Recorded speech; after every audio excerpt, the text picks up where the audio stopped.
Oha's interest is oftentimes, largely, not in the best interest of our maka'ainana, of our people. Yeah, and we talk about, when I look at things like when ceded land settlement, you know, I cannot help but wonder, how is this going to help Joki Aloha, the average brother in Waianae? How is getting lands in Banyan Drive and Kaka'ako going to alleviate the suffering of our majority of our homeless people on the Waianae coast? I've been homeless in Waianae in '96. I live on the beach, and I know what it's like to live in this kind of weather when your blue tarps, they're ripping, and you don't see Oha. Oha is irrelevant to people right now down Kea'au Beach Park. So one of the things that we talked about was, you know, they're putting out this call for this kukulu kumuhana thing to pull in, to pray for what I see is really their agenda. And part of it is we have to start acting independent. And we have to start understanding that with our independence comes the acceptance or acknowledgement of our interdependence, and how we need to start doing things on our own terms and being more proactive. So for me, one of the things I thought about in my mana'o was, hey, we gotta come and pull it for what we need. And we gotta come and engage in our own spiritual protocol for what we desire, what's important to us as a Lahui, and be principled about it, and not get these agencies like Oha to get our Lahui to come and pray for what they like and for their agenda. So part of this to me is really engaging in behaving in ways that are self-determining for us, strengthening our Lahui, doing things on our terms, having the confidence and understanding that sometimes we need to be confrontational, you know, albeit in peaceful ways, but we cannot be afraid or uncomfortable confronting the issues.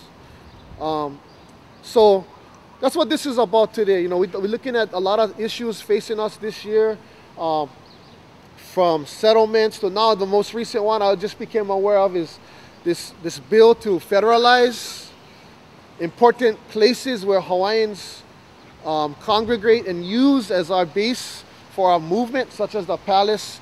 And this throws another layer of government oppression on us now. So now it goes from getting you know, the enforcement from the state now becoming a federal level of enforcement. So these are the kind of things that we need to, I think, come together and strengthen and work on, and continue to ku'e in the traditions of our ancestors, and you know. But today mainly was really a call from Uncle Soli. How can we come together again and try to strive for unity on our terms, and not be hindered or inhibited by outside interests. We're going hui up at the Queen statue. Andre and I cut tea leaf yesterday for kahili, so we need 4 kahili bearers. And from that point, we're going. Andre going to conduct pikai. We're going to do eho mai, na'au makua, and pule pale. Yeah. And one of the things that we're trying, you know, very important in my learning of our pule pale is something that we need to invoke to pule, to pray for our protection. Yeah. To pale these assaults and these things that are being thrown at us. So that's some of the mana'o that we have. Also to explain the lau ki, like explain why we call for a tea leaf. Part of it was the tea leaf is always used to pale, yeah? To cleanse and to clear the way.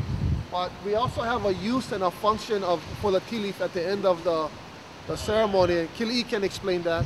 So, you know, once we get our kahili bearers, we're going to establish on pu'uhunua. Everybody going to be within And then the tea leaf, the reason why we asked, like Andre said, was one is to pale, but the other one is to make lei, one long strand, so we can give together as a whole kupu to put on the ahu. Just kind of like, you know, going along with the theme of like unity, you know, like to really one lei together is, I think, a very powerful thing in you know, symbolizing our unity, both, you know, physically but spiritually and mentally, you know. So I guess we can start with that. Andre and I are gonna grab some of the stuff, and then I guess we can hui up at the Queen statue, and then once we get everything set, we start moving, come down to the main gate here, and then head over towards the burial mound. We're gonna do some protocol there, and then to the ahu. And then from that point, we can close the ceremony and then start, you know, kukakuka, talk about what we like do in the future.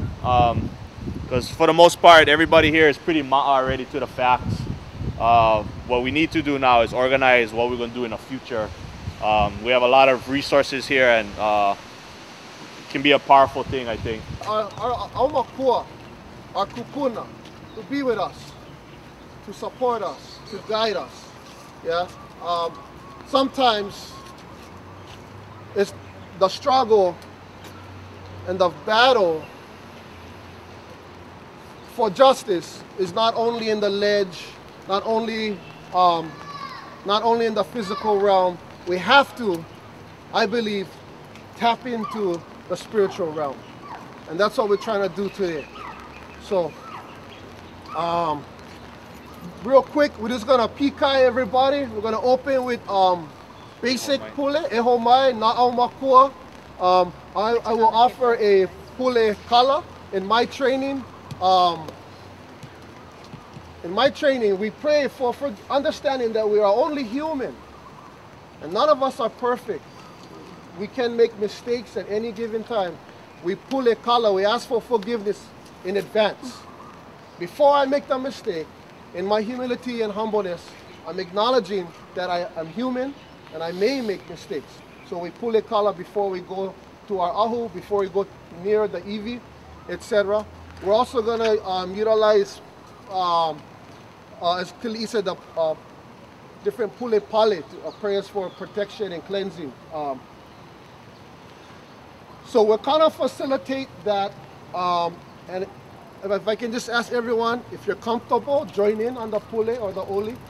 And once we get to the ahu, we will sort of organize the ho'okupu, and want to encourage anyone and extend the offer. If you have your pule or personal oli that you would like to offer up at that time, please feel welcome to do so. So with that, I think we'll get started with just our opening with our pikai. And then ehomai na'aumakua, and we'll have pule pale and pule kala. Then we'll proceed with our procession. Once we start to walk, we're going to go through the gate here.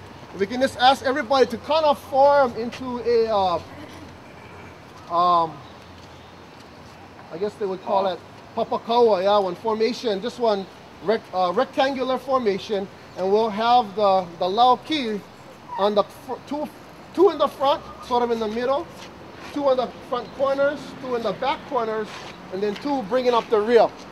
Yeah, so we're surrounded by our lauki to create that sacred space, that pu'ohonua, as we go through all these sheriffs and government officials who are very uncomfortable with us.